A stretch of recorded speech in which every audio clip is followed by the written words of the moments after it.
Voilà, il est 18h05. Bonsoir à tous. Donc, je suis Alessandra Fra avec Thierry Decateux. On a créé donc Biotech Agora en 2016 et depuis on a organisé à peu près 50 conférences sur des sociétés innovantes. Donc beaucoup d'entre vous nous connaissent déjà, certains nous ont rejoints récemment et on organise ces conférences pour permettre de rencontrer le management, de poser des questions directement au management et de mieux appréhender des sociétés de pointe, en particulier les medtech et les biotech et toutes les sociétés innovantes dans le domaine de la santé. Donc habituellement, on organise ces conférences lors de réunions physiques à Paris. Mais étant donné bien sûr le contexte sanitaire, nous organisons donc en ce moment des visioconférences et on est très heureux de vous retrouver à l'occasion de cette visioconférence pour la société Adocia, pour laquelle on a organisé déjà plusieurs réunions et conférences physiques. Mais cette fois, ça permet aussi aux personnes qui ne sont pas à Paris de participer et vous pouvez poser vos questions par écrit donc dans l'onglet questions-réponses, le volet questions et réponses. Donc, n'hésitez pas à les poser et merci d'indiquer votre nom à la fin de la question afin qu'on puisse vous identifier. Donc, merci beaucoup et je laisse la parole à mon associé Thierry Decateux qui va vous présenter Adocia et la conférence à venir.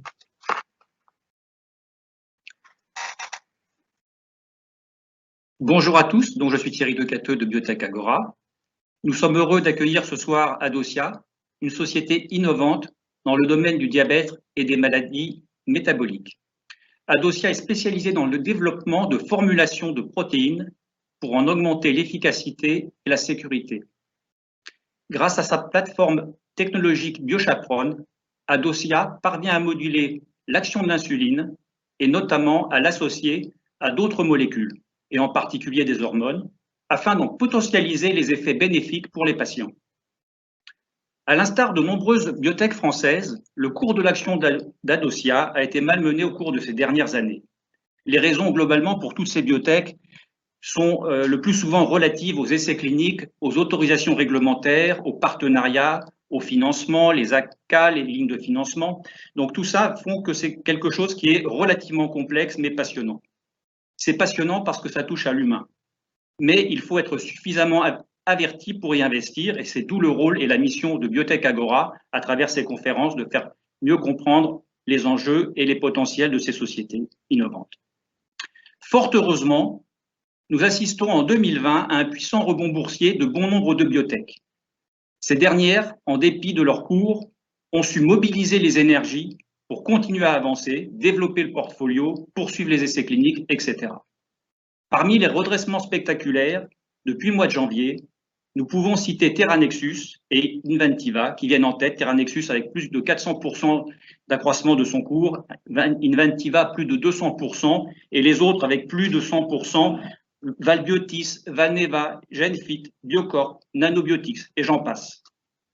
Cette nouvelle dynamique sur le secteur de la santé et des cours encore relativement bon marché devrait redonner de l'appétit aux investisseurs et faire revenir ceux qui avaient un peu déserté ce marché. Adocia a déjà démontré sa capacité à rebondir après la rupture avec Eli Lilly en nouant un partenariat stratégique et structurant avec Tonghua Dongbao, le leader chinois dans les insulines, et par ailleurs en développant de nouvelles thérapies biohormonales. Je suis donc ravi de vous présenter ce soir l'équipe de management d'Adocia. Gérard Soula, son président-directeur général, Olivier Soula, directeur délégué et directeur de la recherche et du développement, ainsi que Valérie Danaguesian, directrice administrative et financière. Ils vont vous dire où ils en sont aujourd'hui et quels sont les défis qu'ils ambitionnent de relever pour 2021. La conférence s'articulera de la façon suivante. Gérard Soula nous présentera tout d'abord la stratégie d'Adocia. Ensuite, Olivier Soula nous présentera les avancées concernant l'insuline ultra rapide BC10 Pro ainsi que le BC Combo, mais surtout les perspectives très prometteuses offertes par M1-Pram, le produit le plus avancé des thérapies innovantes, des thérapies bi-hormonales. Enfin, Valérie Danaguesian abordera le volet financier et ensuite nous regrouperons les questions-réponses Voilà le programme et je cède la parole au président directeur général Gérard Soula. Jérémy Benatar avec une autre personne. Jérémy a pris la direction marketing et stratégie en remplacement de Rémi Soula qui a démissionné au cours de l'année. La société aujourd'hui compte 125 employés, dont 54 docteurs et médecins, qui sont tous basés à Lyon, sauf Michael Nguyen, qui est basé aux États-Unis. La mission d'Adocia est de proposer des formulations innovantes pour améliorer le traitement du diabète et de l'obésité. Notre business model est de développer des produits jusqu'à la phase de la preuve du concept, puis de la licencier à des partenaires qui seront à même de la développer et de la commercialiser. Le pipeline est aujourd'hui constitué de 5 produits sur lesquels la preuve du concept a été établie en clinique et de 4 projets précliniques qui impliquent également des hormones approuvées. Évidemment, la valeur de la société est basée sur notre plateforme technologique brevetée qui s'appelle BioChaperone et sur la base d'une équipe de recherche-développement hautement qualifiée. Enfin, notre position de cash de 35 millions nous permet d'effectuer les recherches qui sont prévues ainsi que les études cliniques sur le courant de l'année 2021. La plateforme BioChaperone a été inventée chez Adocia, a fait aujourd'hui l'objet de plus de 50 brevets. 5 produits sont basés sur cette technologie. Le principe en est relativement simple, permet d'encapsuler des protéines de façon à les rendre compatibles avec d'autres protéines pour lesquelles elles n'ont aucune compatibilité. Sur cette base, nous avons construit un pipeline dont les 2 produits les plus avancés sont l'insuline ultra rapide et la combinaison d'insuline rapide lente qu'on appelle BC Combo. Je laisserai le soin à Olivier de vous présenter le développement de ces produits qui sont les plus matures et je m'attarderai davantage sur ce qu'on appelle les thérapies multi-hormonales qui font intervenir l'insuline mais avec en addition une autre hormone et dans le cas précis c'est la pramlitide qu'on appelle PRAM et nous avons développé plusieurs formes de combinaisons MM-PRAM et BC-LISPO-PRAM ou BC-AS-PRAM dont Olivier vous parlera également plus en détail mais c'est aujourd'hui le produit le plus probant pour améliorer la vie et le traitement des personnes diabétiques. Nous avons une autre combinaison qui s'appelle GLA-Lira, qui est la combinaison d'une insuline lente glargine avec GLP-1 lent, liraglutide. Nous développons actuellement 2 autres combinaisons qui sont aujourd'hui toujours confidentielles pour la raison simple que nous ne les avons pas encore brevetées, mais nous pensons pouvoir apporter des informations précises au courant de l'année 2021. Nous avons parlé depuis longtemps du projet BC-Glucagon pour le traitement d'urgence des hypoglycémies, pour lesquels jusqu'à ce jour nous avons obtenu d'excellents résultats, mais nous recherchons un partenaire pour pouvoir continuer le développement au niveau phase 3 clinique. Enfin, je voudrais insister sur les derniers projets que nous sommes en train de développer, qu'on a qualifiés de Early Discovery, qui font l'objet de 2 autres plateformes indépendamment de la plateforme BioChaperone, mais également centrées sur le diabète et l'obésité, qui sont les 2 domaines d'expertise médicale d'Adocia. Alors certains pensent que le diabète ne présente plus d'intérêt ou d'appétit pour les investisseurs ou les sociétés pharmaceutiques. Je pense qu'il n'en est absolument pas le cas, dans la mesure où il y a une population de 463 millions de personnes atteintes du diabète dans le monde aujourd'hui, et malheureusement, c'est une maladie qui se développe d'une façon galopante. Sur cette population de patients, 56 millions vont prendre de l'insuline quotidiennement et 34 millions prennent de l'insuline prandiale, c'est-à-dire de l'insuline du complément du repas, 2 à 3 fois par jour. C'est dire que l'insuline est un produit de base critique, vital pour un grand nombre de patients. Mais malgré tout cet arsenal thérapeutique, force est de constater que leur glycémie est mal contrôlée et qu'aujourd'hui, pratiquement 80% des patients diabétiques vivent avec des complications sévères. Et parmi ces complications, la plus importante sur laquelle nous travaillons aujourd'hui, c'est l'obésité. Il faut savoir qu'aux USA, 65% des diabétiques type 1 sont en surpoids ou obèses et 85% des types 2 sont en surpoids ou obèses. Donc, un enjeu majeur est de développer de nouvelles formulations qui contiennent de l'insuline, mais qui permettent de contrecarrer le problème du poids en corrigeant l'effet de l'insuline. Le problème est si difficile qu'aujourd'hui, on ne pourra vraiment l'améliorer qu'en combinant des moyens, et en particulier en développant, à côté des nouveaux médicaments performants, des systèmes d'administration qu'on qualifie d'intelligents. Il y a des pompes qui sont programmées, des stylos dits intelligents, et tout ça grâce à ce qu'on appelle CGM, des contrôles glycémiques en continu, et tout le système est relié par des algorithmes, donc par l'intelligence artificielle. Mais quels que soient les systèmes d'administration qui seront retenus, tout réside dans le médicament et donc dans sa performance. Et là, c'est là qu'Adocia, par ces combinaisons, ces nouvelles combinaisons à base d'insuline auxquelles on ajoute d'autres hormones, apporte une solution qui peut être extrêmement efficace pour les patients. Je passe la parole à Olivier pour qu'il vous présente maintenant les produits d'Adocia plus précisément. De plus en plus technologique. Vous avez un signal qui est l'élément clé. Et ce marché est considérable puisqu'il est à peu près aujourd'hui de 9 milliards de dollars. 9 milliards de dollars aujourd'hui supportés par la classe des insulines dites rapides. Cette classe qui a émergé au début des années 2000 avec deux grands leaders qui aujourd'hui d'ailleurs sont génériqués sous forme de biosimilaires. Et on voit aujourd'hui l'émergence d'une nouvelle classe. Cette nouvelle classe, c'est la classe des insulines ultra rapides dont on vous a longtemps parlé, souvent parlé, avec deux leaders aujourd'hui, Novo Nordisk encore, Eli encore, et avec Fiasp et Lyumjev, qui sont des formulations ultra rapides de leurs produits Lispro et Aspart qu'on trouve dans Humalog et Novolog.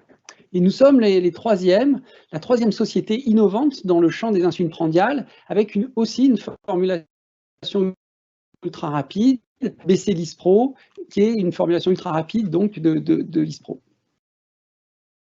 Mais nous avons aussi une classe d'insuline prandiale qui va vraiment aujourd'hui être au cœur de la présentation, puisque c'est la combinaison d'insuline et de pramlintide. Je vais détailler ça. Alors, commençons par l'insuline BC Lispro. Si la slide veut bien venir. BC Lispro, qui est donc cette insuline ultra rapide, à deux concentrations, une à U100. J'arrive pas à faire passer la slide. Voilà, merci. Et celle d'après, à deux concentrations, U100 et U200. Donc, comme je le disais, il s'agit d'un marché, le marché de l'insuline prandiale, un marché de 3 milliards de dollars, qui va évoluer vers cette nouvelle classe des insulines ultra rapide avec trois Adocia. Notre produit BC Lispro donc a été licencié à la société Chiron avec un paiement initial de 10 millions de dollars suivi de development milestone que nous devrions recevoir dans les prochaines années de 35 millions de dollars, puis des royalties sur la commercialisation à deux chiffres. cette invention est protégée jusqu'en 2033. Évidemment, notre priorité aujourd'hui est de trouver un partenaire pour étendre la commercialisation de ce produit au-delà asiatiques qui sont contrôlés par l'accord de licence avec Tonghua Dongbao, c'est-à-dire l'Europe, les de valeur. Et donc c'est bien la priorité de l'équipe business de trouver un partenaire pour ce programme sur ces territoires. Alors je reviens un peu sur et sur qu'est-ce qu'apporte une insuline rapide, toutes les deux accélérées, si bien qu'on est plus rapide et plus courte. En étant plus rapide, on s'adapte mieux à la glycémie au moment d'un repas, et du coup on a un meilleur contrôle de la glycémie, en étant plus courte, on sort plus vite du sang et on évite des épisodes plus tardifs. Et sur ces deux paramètres, on a pu démontrer par rapport à FIASP, qui est l'insuline ultra rapide de nouveau, qu'on avait une meilleure performance en pompe, et ça de façon statistique dans notre étude par rapport à l'autre produit concurrent en juillet de cette année, qui est celui de Eli Lilly, Lyumjev. On est d'avoir une meilleure tolérance locale, notamment en pompe, dans la mesure où toutes les sont humalogues et novologues, alors que Lilly a publié que la tolérance locale de Lyumjev était moins bonne que novologue et humalogue. Avec ces deux éléments, on peut vraiment dire qu'on a un produit qui est compétitif avec Europe d'insuline dite ultra rapide. Aujourd'hui, la collaboration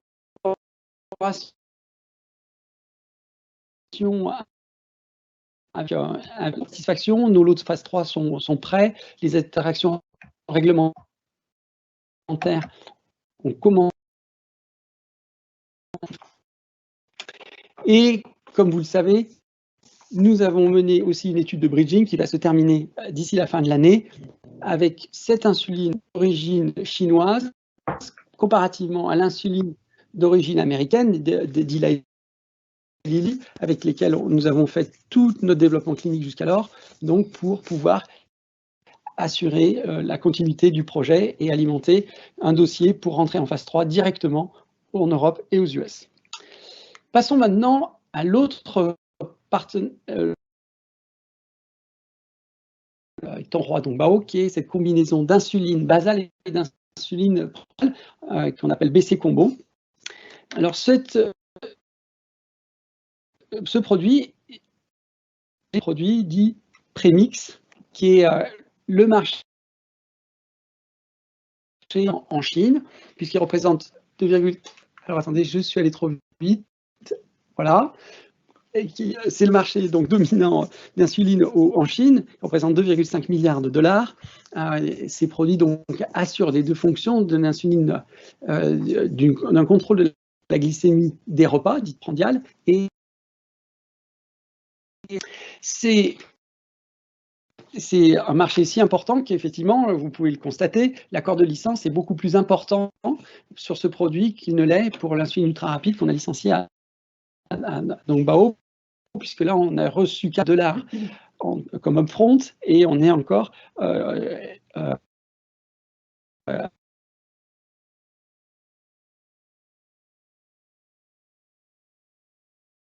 on va recevoir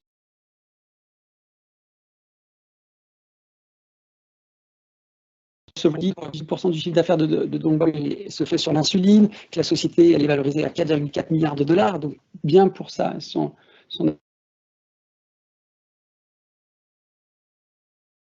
activité notamment est entrée au capital d'investissement DCP pour 283 millions de dollars, qui pousse évidemment et Dongbao à innover et à amener des nouveaux produits pour ce vaste marché. Donc on est tout à fait content de cette collaboration, comme je le dis, et qui avance très bien. Et là où on prépare une étude clinique pour l'année prochaine sur ce projet avec Dongbao. Les résultats.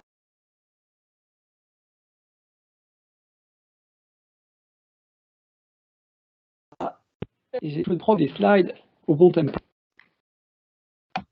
Et donc, les résultats cliniques montrent qu'on a bien, comparativement à ces fameux prémix, qui est l'ancienne génération,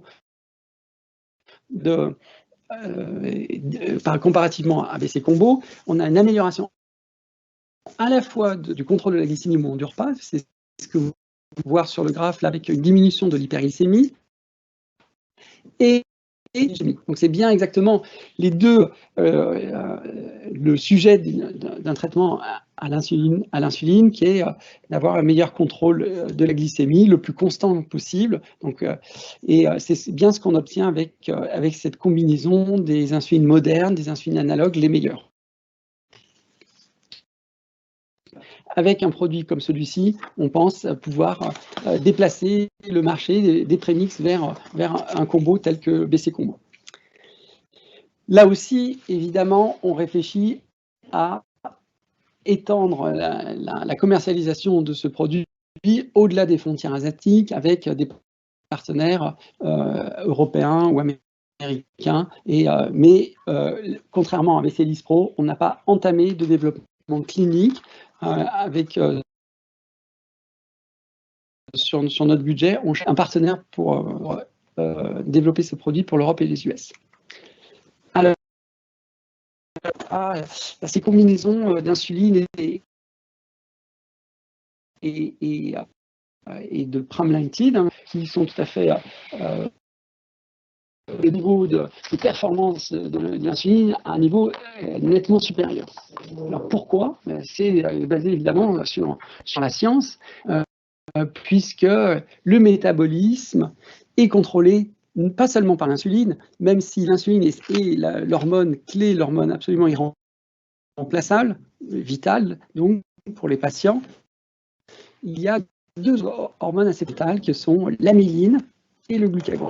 Et que ces trois hormones sont toutes produites par les îlots de Langerhans, l'insuline et l'amyline par les cellules bêta, et ce qui explique que lorsqu'on est diabétique, dépendant ces cellules bêta, on perd non seulement l'insuline, mais on perd l'amyline et le glucagon, qui est produit par les cellules alpha des îlots de Langerhans, qui lui continue à être produit, mais n'est plus régulé correctement en l'absence d'amyline notamment. Et les deux petits schémas de droite qui sont des pharmacocinétiques, donc qui montrent que dès lors qu'on prend un repas, qui est le temps zéro là, au bout d'une heure, il y a un pic d'insuline, un pic d'amyline pour effectivement absorber le glucose du repas, et en même temps, de façon synchrone, il y a une baisse du glucagon, une inhibition de la sécrétion du glucagon, puisque le glucagon, lui, va aussi libérer de glucose, et ce n'est pas nécessaire d'en avoir dans le sang lorsque on est en train d'absorber un repas qui va être riche en carbohydrates, donc en glucose. Quand vous êtes dans une situation d'insulinodépendance, c'est-à-dire un diabète de type 1 et un diabète de type 2 qui est insulinodépendant, la situation est totalement différente, puisque plus d'insuline, plus d'amyline, et de façon surprenante, le glucagon, au lieu d'être inhibé, au lieu de disparaître, augmente au moment du repas. Donc, voyons qu'est-ce que peut apporter l'ajout d'amyline à l'insuline. Et c'est finalement ce qu'a fait la société qui s'appelait d'ailleurs Amyline, et qui est aussi célèbre pour avoir développé les GLP-1, les premiers GLP-1.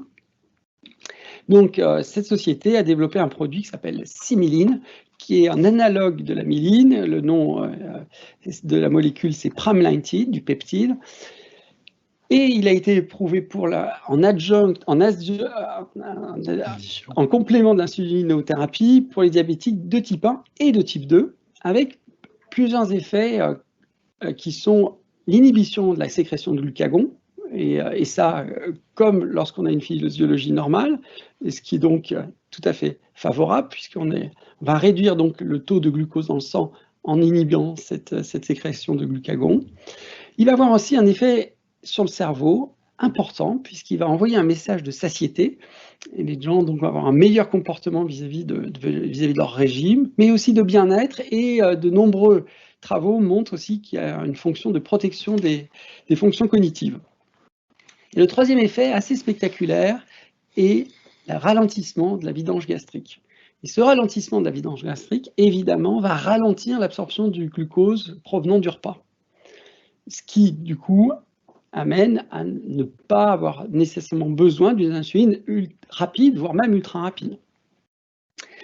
Tout ça, ça a pu être démontré dans des études de phase 3, donc sur un grand nombre de patients, sur une durée de temps assez longue, avec donc une amélioration des paramètres de contrôle de la glycémie, notamment l'hémoglobine glyquée, le time in range, et aussi tout ça avec une perte de poids qui est tout à fait intéressante, puisqu'on verra, les diabétiques de type 1 ont aussi des problèmes de poids.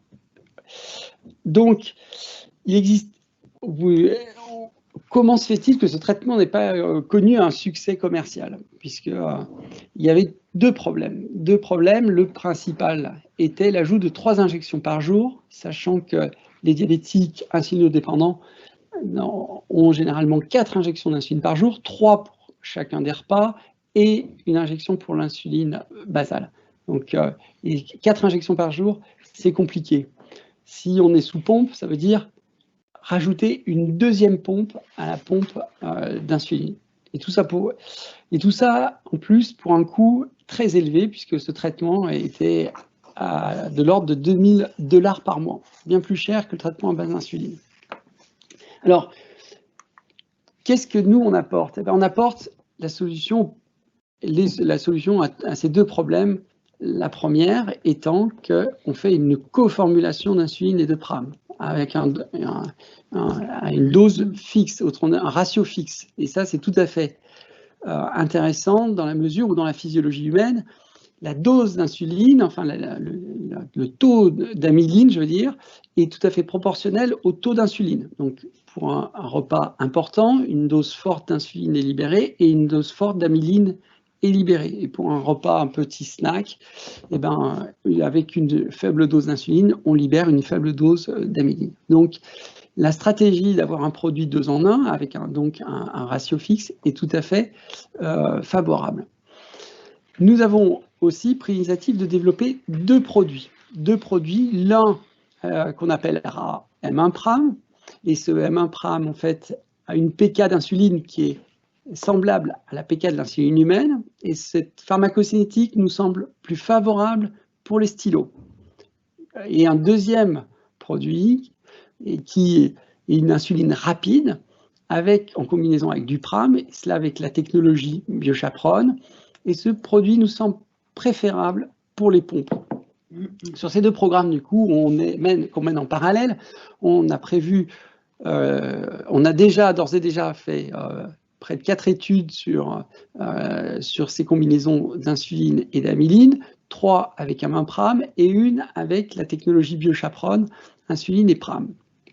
Ce qui nous amène aujourd'hui à être dans la position où on peut lancer une étude de phase 2 sur le type 1-2 et une étude de phase 2 aussi sur le type 2 pour M1-Pram. Et pour les insulines rapides, et on a commencé par BioChaperone, Lispro et Pram, puisque, comme je vous le rappelle, on a un accord de supply sur Lispro mondial, global, avec Tonghua Dongbao. Donc, on a combiné Lispro et Pram grâce à BioChaperone et on prévoit de lancer une étude de phase 1B chez le type 1 en pompe au premier trimestre de l'année prochaine. Donc, un programme chargé pour évidemment un grand marché, puisque vous allez comprendre, avec ces produits, on a l'ambition de surpasser, d'être clairement supérieur aux insulines rapides, mais aussi aux insulines ultra rapides, donc adresser ce fameux marché, toujours le même, de 9 milliards de dollars, qui en fait regroupe à peu près 25 millions de patients diabétiques de type 1, donc qui sont insulinodépendants et qui ont un besoin chronique d'insuline. Mais aussi des diabétiques de type 2 qui au cours de l'évolution de leur maladie, qui finit par s'aggraver, qui finit par causer la mort des cellules bêta, et qui représente 9 millions de patients diabétiques de type 2 qui sont donc dépendants de l'insuline. Donc, pour chacun de ces produits, que ce soit en stylo avec un Minpram, que ce soit en pompe avec Biochaperone, Lispram ou Aspartpram, on a une opportunité de marché de plusieurs milliards de dollars. Alors, quelles preuves cliniques nous permettent de dire qu'on est bien supérieur et qu'on va faire progresser le traitement à l'insuline avec ces produits? Eh ben, on a mené une étude avec une quarantaine de patients de diabétiques de type 1 qui, pendant 3 semaines, où chez eux, ils ont pu se traiter seuls avec cette nouvelle forme d'insuline combinée à du Pram. Qu'est-ce qu'on a observé? Eh ben, on a bien observé une amélioration du contrôle de la glycémie avec, en moyenne, une baisse de 7 mg par décilitre sur 24 heures de la glycémie, ce qui est tout à fait très intéressant. Avec accompagné, tout à fait, un autre signe de l'amélioration du contrôle de la glycémie, un time in range qui est augmenté d'1 heure sur 15 heures par jour. Donc, et ça, c'est tout à fait aussi bénéfique à long terme, en termes de complications du diabète, et au quotidien, ça évite des hyperglycémies, et ça rend donc le traitement beaucoup plus confortable. Mais aussi, et ça c'est peut-être le point le plus différenciant, il y a une perte de poids d'environ 2 kg dès 3 semaines. Donc, tous ces avantages de meilleur contrôle de la glycémie, de perte de poids, ont fait que dans la dernière partie de cette étude, 75% des patients ont recommandé de poursuivre leur traitement avec un Minpram plutôt qu'avec Novolog. Ce qui est un résultat tout à fait remarquable, connaissant les habitudes très prudentes des diabétiques de type 1 qui ont souvent des difficultés à s'équilibrer sur un nouveau traitement, sur une nouvelle insuline. Et c'est tout à fait conforme à ce que pensaient depuis longtemps les key opinion leaders, puisqu'ils connaissent la physiologie humaine et le rôle si important du Pramlintide, qui défendent notre programme et qui trouvent que ces résultats sont remarquables et que nous devons poursuivre par une phase 2 au plus vite sur les types 1-2, mais aussi sur les types 2. Et c'est ce que nous avons prévu donc pour le prochain trimestre. Tout est en place pour lancer cette étude. Donc, on est tout à fait motivé pour avancer plus avant sur un Minpram. On est aussi extrêmement motivé pour avancer sur cet autre produit qui est la combinaison maintenant d'une insuline plus rapide que M1, et du Pram, et ça, sur la base des résultats remarquables qui ont été publiés en début de cette année par Ahmad Eidar dans Diabetes Care, qui est la revue de référence dans le diabète, qui a montré que si il administrait avec un ratio fixe, et un ratio fixe 1,6, comme on l'a fait dans notre coformulation, eh ben, il pouvait améliorer grandement le contrôle de la glycémie. Et avec un résultat remarquable sur ce qu'on appelle le time in range, le temps passé dans la bonne fenêtre de glycémie, qu'il a établi pour la référence à 74% avec Humalog, ce qui est le meilleur résultat qu'on puisse avoir aujourd'hui avec les meilleures technologies, les meilleurs algorithmes. Et il a monté ce time in range de 10%. Et ça, c'est remarquable, et nous ne connaissons pas d'autres façons d'atteindre une telle performance. Et d'ailleurs, les patients ne se sont pas trompés, puisque 27 des 29 recommanderaient une combinaison de Lispro et de Pram si elle existait. Il restait donc plus qu'à la faire, et c'est bien ce que nous avons fait, et nous avons passé l'année à développer intensément cette coformulation, à la fois avec Lispro et avec Aspart. Comme je vous l'ai expliqué, nous avons fait le choix de démarrer l'étude clinique en début d'année prochaine avec Lispro et Pram pour répliquer les résultats obtenus par Ahmad Eidar, qui va mener cette étude pour notre compte. Et Et donc, évidemment, l'ASPART sert aussi à pouvoir intéresser tous les acteurs du domaine, puisque c'est les deux insulines rapides qui dominent le marché et qui aujourd'hui sont copiés par les Sandoz, mais aussi les Mylan, mais aussi évidemment Sanofi. Voilà. Donc on est aujourd'hui avec deux programmes qui ont une très grande valeur, qui, on l'espère, vont amener le niveau du traitement à l'insuline à un autre niveau, et on met tous les moyens pour développer cela vite. Je vous remercie, j'en ai terminé pour ma partie. Je vais passer la main à Valérie. Okay. Tu passes les slides aussi, tu gardes la main. Tiens, je passe là. Okay, je suis un peu loin. Donc, merci Olivier. Bon, vous l'avez vu tout au long de la présentation d'Olivier, on a des activités cliniques importantes et nombreuses qui sont prévues pour l'année 2021. Donc, je vais les résumer donc, sur ce slide, donc Newsflow. Sur la partie gauche, les projets les plus matures, BC Lispro, BC Combo. Ce sont deux projets qui sont en partenariat avec Dongbao en Chine. Donc, le plan est de rentrer en phase 3 l'année prochaine sur BC Lispro et de rentrer en phase 1 l'année prochaine sur BC Combo. Et donc, quand je dis on, c'est notre partenaire chinois qui finance et qui manage ces deux essais cliniques. De notre côté, pour les États-Unis, l'Europe et le Japon, donc les territoires qui n'ont pas été licenciés à notre partenaire, on finalise là l'étude clinique dite de bridging, donc pour justement qualifier la drug substance, donc l'insuline qui est produite par notre partenaire chinois. Donc on finalise cette étude et on prévoit de publier ces résultats à la fin de cette année. Pour les combinaisons multi-hormonales, donc tout d'abord M1-Pram, donc le produit qui est prévu, et en tout cas plus prévu pour les injections donc en stylo.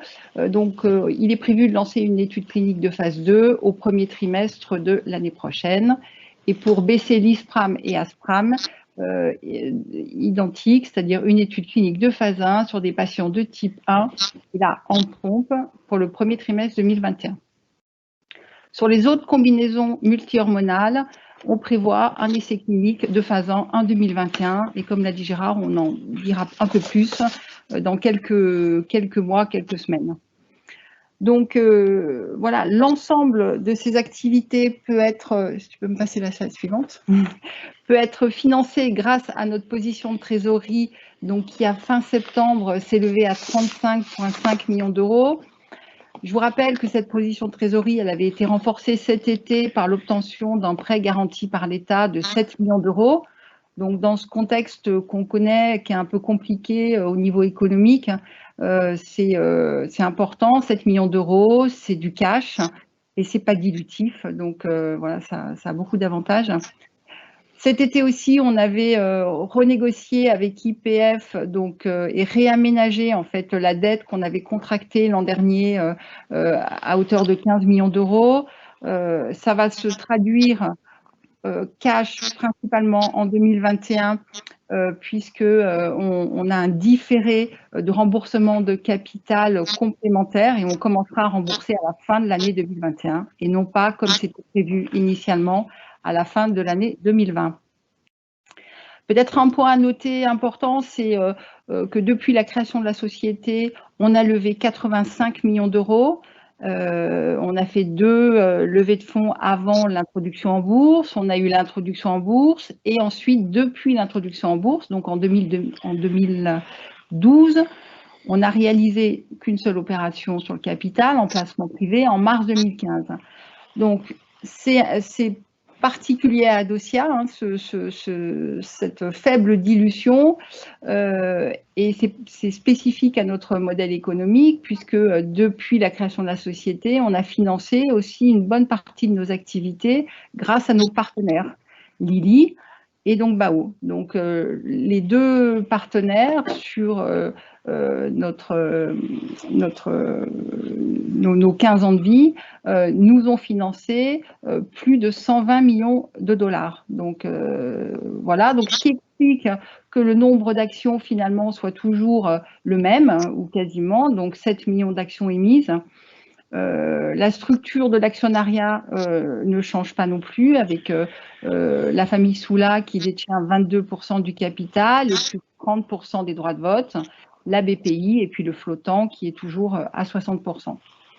Nous sommes suivis par 3 analystes financiers, 2 en Europe, 1 aux États-Unis. Le consensus est autour d'un target price de 16 € par action. Voilà, vous savez qu'aujourd'hui l'action est plutôt autour de 7, 7,5, 8.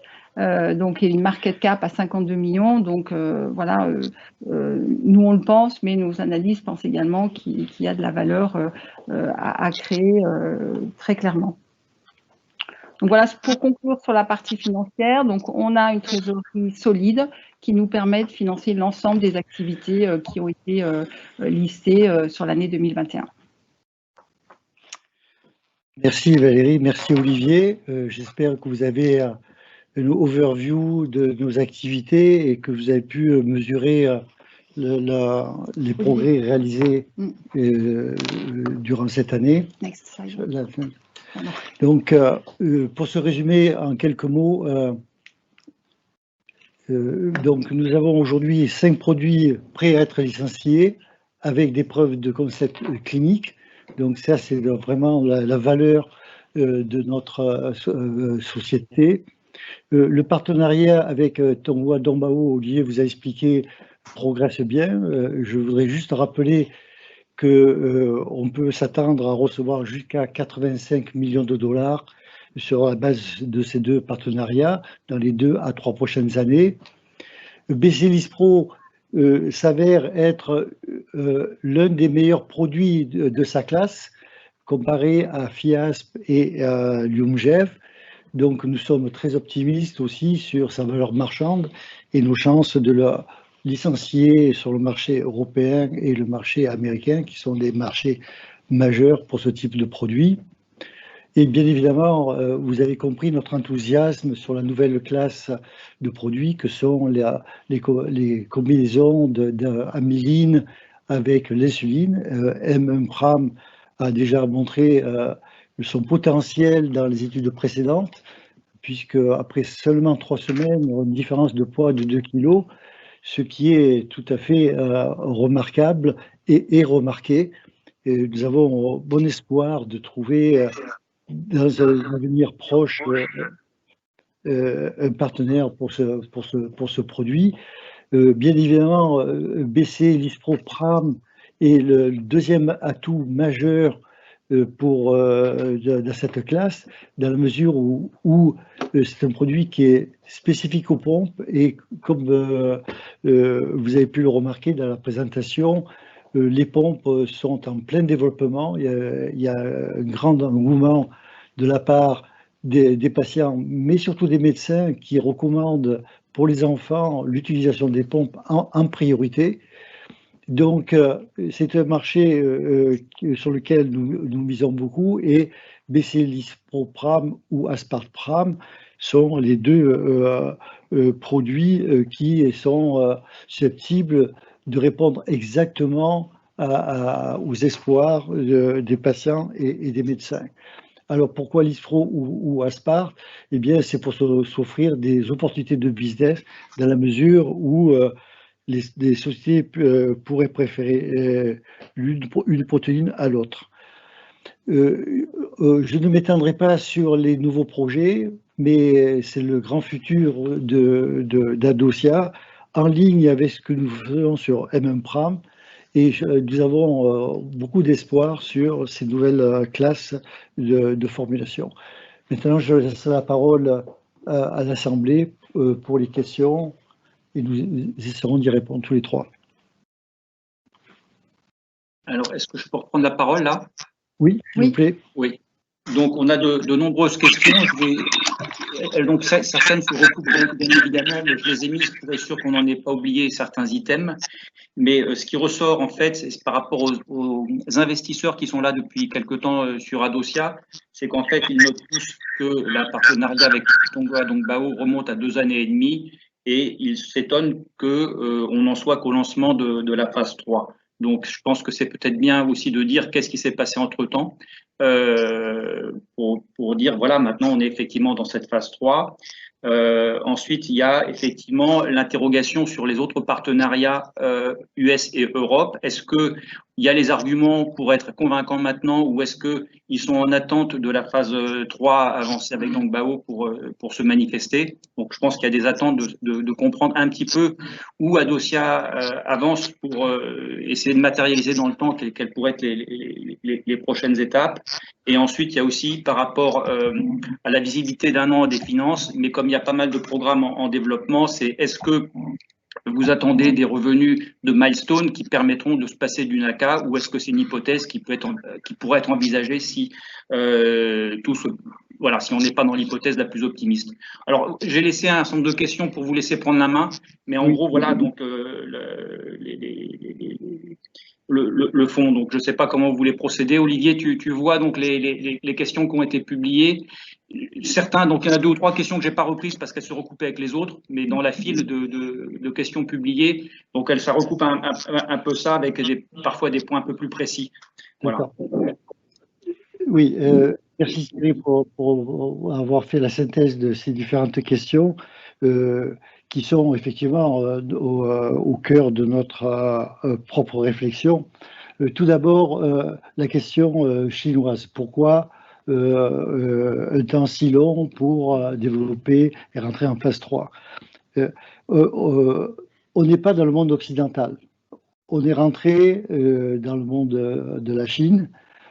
Chacun connaît que la notion de temps n'est pas la même chez eux que chez nous. D'une part, la Chine n'a pas une grande expérience dans les biotechnologies, et c'est pour ça d'ailleurs que aussi ils ont été très excités par notre proposition et nos technologies. Donc il y a un temps d'adaptation qui a été plus long que prévu, mais comme diraient certains, ils se sont hâtés lentement. C'est-à-dire qu'ils avancent d'une façon sûre. Il n'y a pas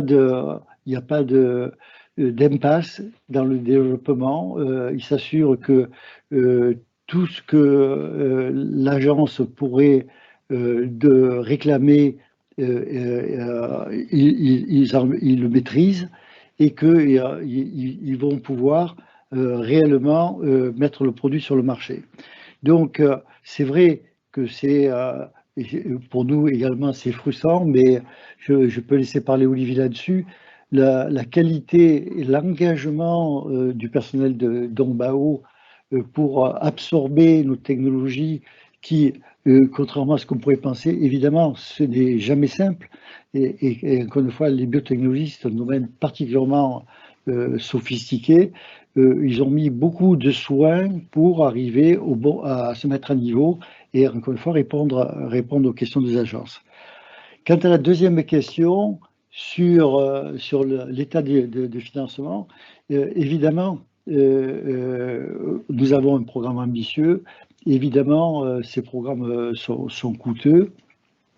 Encore que pour établir la preuve d'un concept avec une de nos molécules, on est sur des dépenses de l'ordre de 1 à 2 millions d'euros.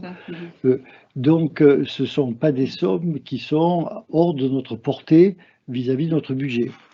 Mais bien évidemment, nous espérons dans l'année également signer des contrats sur nos produits et recevoir des paiements de milestone sur les produits qui sont licenciés à notre partenaire Dongbao.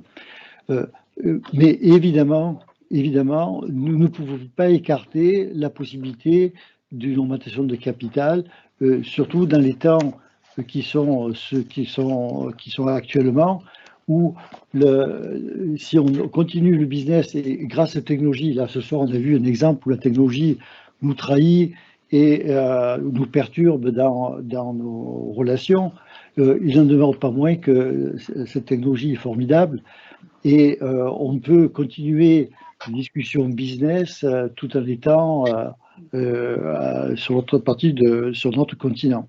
Donc, il y a un ralentissement dans l'évolution de notre business, mais il n'y a surtout pas un arrêt. Et on espère bien que dans l'année, on concrétisera un ou plusieurs contrats et qu'on recevra des paiements de la part de Dongbao. Vous avez une autre question?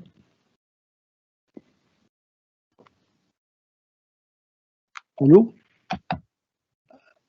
Olivier, tu veux regarder dans la liste des publiés s'il y a des sujets qui n'ont pas été abordés? Oui, donc il y a des questions, Gérard, sur un partenariat sur BC Lispro en Europe et aux États-Unis. Et les prochaines études cliniques après l'étude de bridging. Eh ben, c'est clair, l'étude d'après, c'est donc des études de phase 3. Hein. Donc il y a eu aussi une autre question par rapport à ça, ces études de phase 3, est-ce que ça serait en pompe et en stylo ou en pompe uniquement? Donc, comme vous l'avez compris dans la présentation, on a insisté sur l'environnement technologique hein, qui est en train d'être complètement bouleversé. On avait relevé les capitalisations boursières de Dexcom à près de 40 milliards et d'Insulette à près de 17 milliards, alors que c'est des sociétés qui ont un seul device. Hein. Pour l'un, c'est un glucomètre en continu et pour l'autre, c'est une patch pompe. Donc évidemment, il y a des grands espoirs avec ces équipements, mais néanmoins, c'est l'insuline qui reste centrale pour assurer la meilleure des performances. Donc une insuline ultra rapide, ça offre évidemment un peu plus de réactivité à la pompe et du coup des algorithmes un peu plus agressifs et donc une performance un peu meilleure, comme on a pu le voir et sur notamment l'hyperglycémie qui est réduite grâce à ces insulines ultra rapides. Donc c'est à ça qu'on croit. Et évidemment, donc ça laisse aussi, et c'est un scénario qu'on étudie en détail avec tous ces aspects, hein, les aspects réglementaires, mais les aspects coûts cliniques. Pourquoi ne pas aller uniquement en pompe et développer cette insuline ultra rapide en pompe? Donc ça fait partie des scénarios. Enfin, il y en a deux, hein, voilà. Donc il y a essentiellement soit la pompe seule, soit la pompe first, c'est-à-dire qu'on commencerait par la pompe et on aurait à suivre le stylo.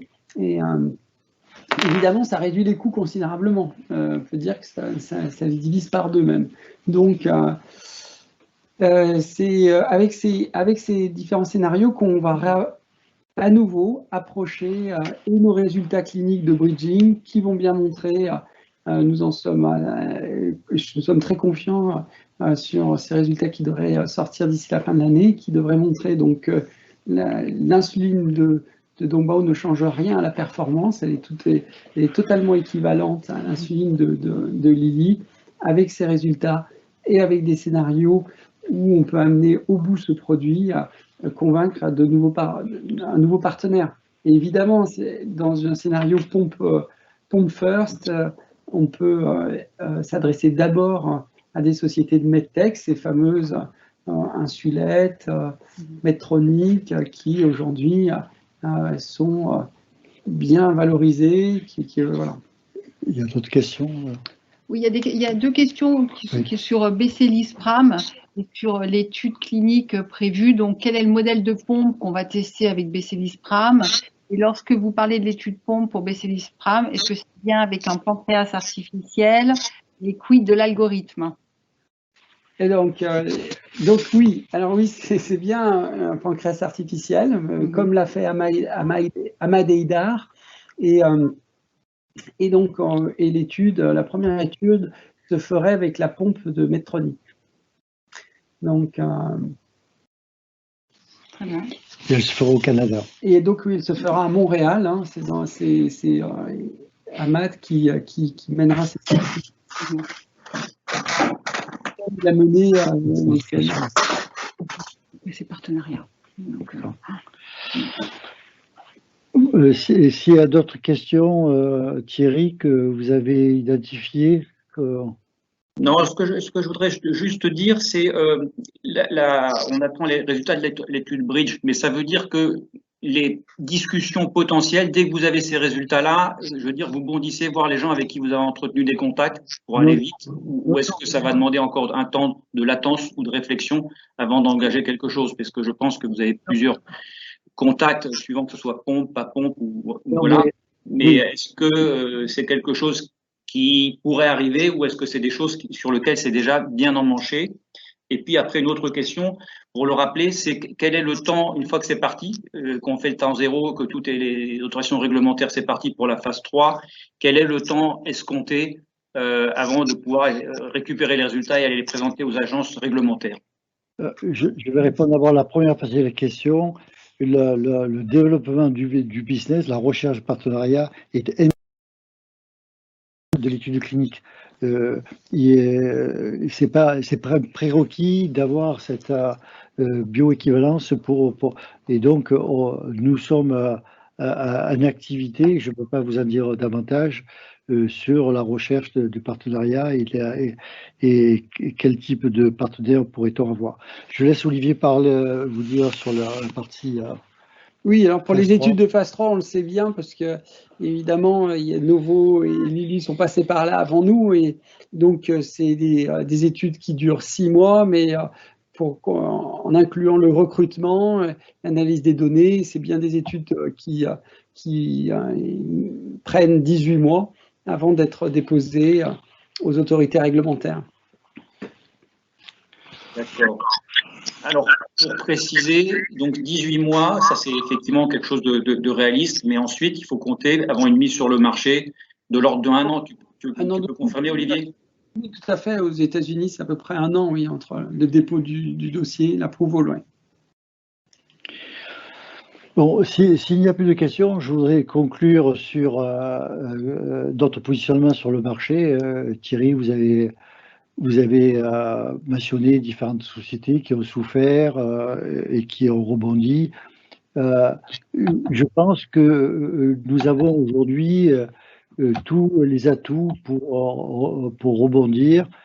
Et comme l'a dit tout à l'heure Valérie, on a une capitalisation boursière qui est de l'ordre de grandeur de notre position de cash aujourd'hui.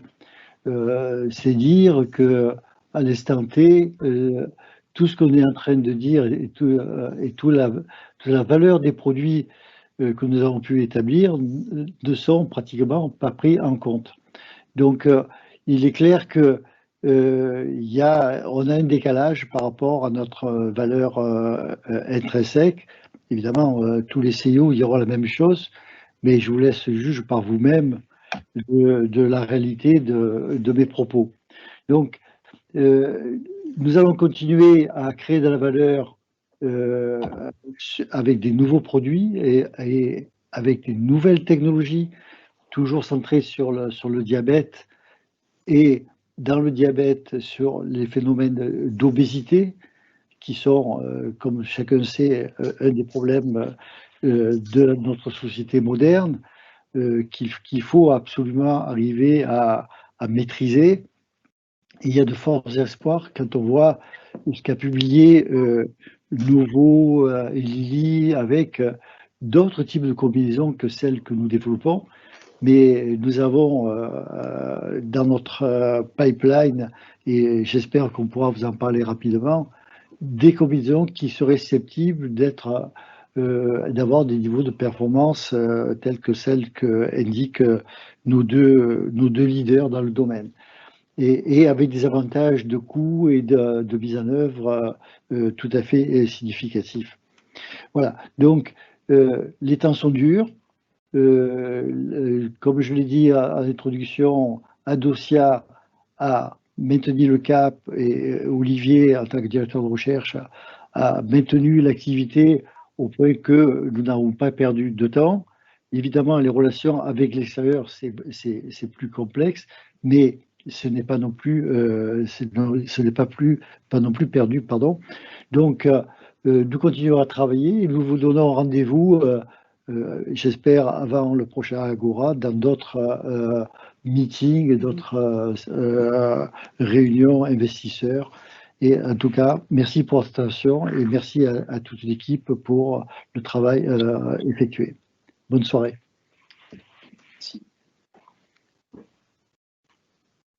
Donc merci Gérard. Ben, moi aussi je vais enfin après peut-être vous aurez un mot à dire, mais moi je vais conclure. Donc effectivement, si nous sommes associés à Adocia pour présenter cette société, c'est que nous pensons qu'il y a du travail sérieux effectué derrière, qu'ils ont continué à avancer et donc ils ont la capacité à rebondir non seulement sur les produits, mais aussi en termes boursiers. Donc il y a des potentialités. Il y a toujours des aléas. On peut jamais dire qu'on fait jackpot à chaque fois, mais je pense qu'ils ont montré qu'il y avait un certain nombre de produits qui maintenant ils ont maturé, ils ont une connaissance, ils ont travaillé avec Dongbao.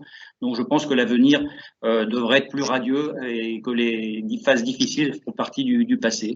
Donc voilà ma vision.